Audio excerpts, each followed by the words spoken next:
सरकार किसानों की आय को बढ़ाना चाहती है। आप सभी लोग जानते हैं भारत की सरकार किसानों की आय को बढ़ाना चाहती है। इसीलिए भारत सरकार ने आय क्रांति की शुरुआत की।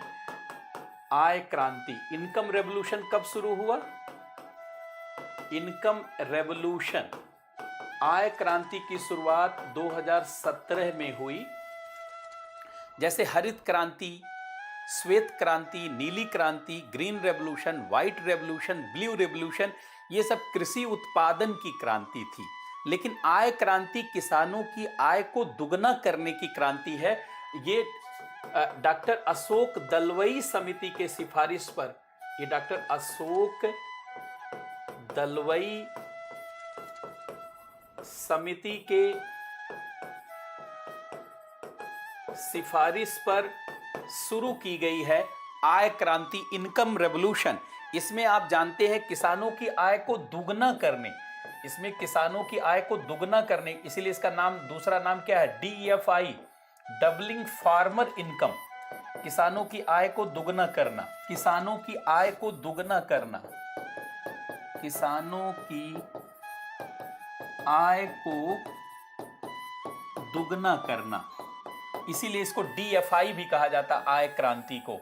ये 2017 में शुरू हुई। इसमें किसानों की आय को दुगना करने के लिए कार्यक्रम बनाए गए हैं। लेकिन आप जानते हैं, मैं आपका ध्यान दिलाना चाहता हूं, देखिए आय क्रांति पहली बार था कि 2022 तक किसानों की आय को दुगना कर लेंगे। अब नया लक्ष्य है 2025 तक किसानों की आय को दुगना कर लिया जाएगा, डबलिंग फार्मर इनकम।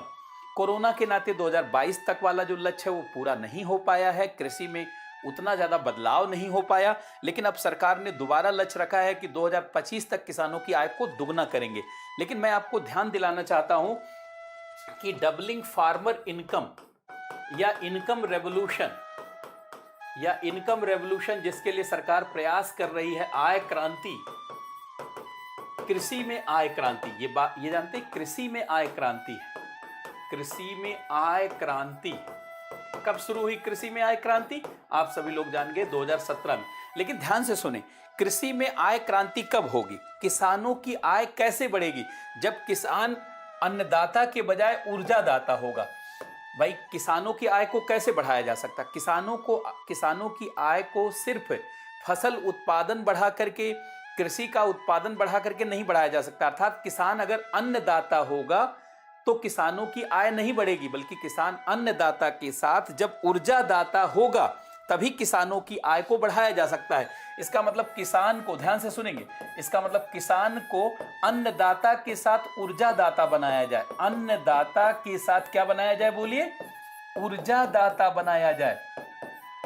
और किसान को अन्नदाता के साथ ऊर्जादाता कैसे बनाना संभव होगा? जब खेती बाड़ी का उपयोग ऊर्जा के लिए हो। तो एथेनॉल क्या है? किसानों को ऊर्जादाता बनाता है। अब देखिए, किसान को ऊर्जादाता बनाने के लिए, ध्यान से सुनेंगे, किसान को ऊर्जादाता कैसे बनाया जा सकता है? किसान को ऊर्जादाता, ध्यान से सुनेंगे, किसान को ऊर्जादाता बनाने के लिए भारत सरकार ने एक तो एथेनॉल को माध्यम चुना, एक तो एथेनॉल इसको लेकर के प्रोजेक्ट शुरू किया 2018 में, और उसका नाम रखा नेशनल एथेनॉल पॉलिसी लाई गई। नेशनल बायोफ्यूल पॉलिसी लाएगी, नेशनल बायोफ्यूल पॉलिसी लाई गई 2018 में। और इसके बाद सरकार ने कुसुम योजना शुरू किया। कुसुम स्कीम क्या है? इसमें किसान जो है सोलर एनर्जी भी बेचेगा।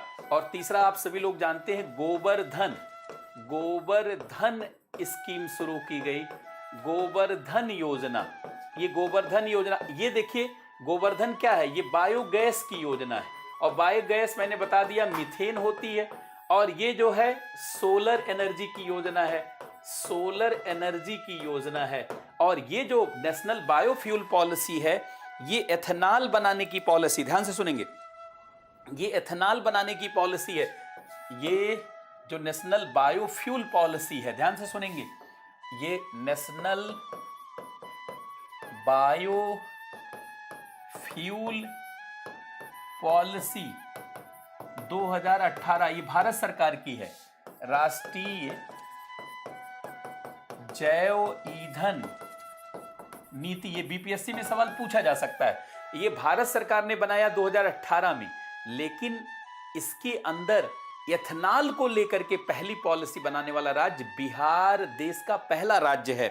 और आप जानते हैं, ध्यान से सुनेंगे, अब देखिए एथेनॉल पॉलिसी 2021 में ये बिहार सरकार ने बनाई, बिहार सरकार। इसलिए एक क्वेश्चन एथेनॉल से या बायोफ्यूल से पूछा जा सकता है। अब देखिए बायोफ्यूल में ध्यान से सुनेंगे, जैव ईंधन में बायोडीजल भी आता है, इसमें बायोडीजल भी आता है, इसमें बायोडीजल आता है, इसमें एथेनॉल आता है, इसमें बायोगैस भी आता है, इसमें बायोगैस भी आता है। लेकिन बिहार सरकार ने क्या पॉलिसी बनाई? एथेनॉल पॉलिसी बनाई। और एथेनॉल पॉलिसी, ध्यान से सुनेंगे, एथेनॉल पॉलिसी से रिलेटेड क्वेश्चन बन सकता है। इसी नाते हमने यहां पर बात किया कि देखिए एथेनॉल का एक तो फार्मूला मालूम होना चाहिए कि एथेनॉल क्या है, एथिल एल्कोहल होता है।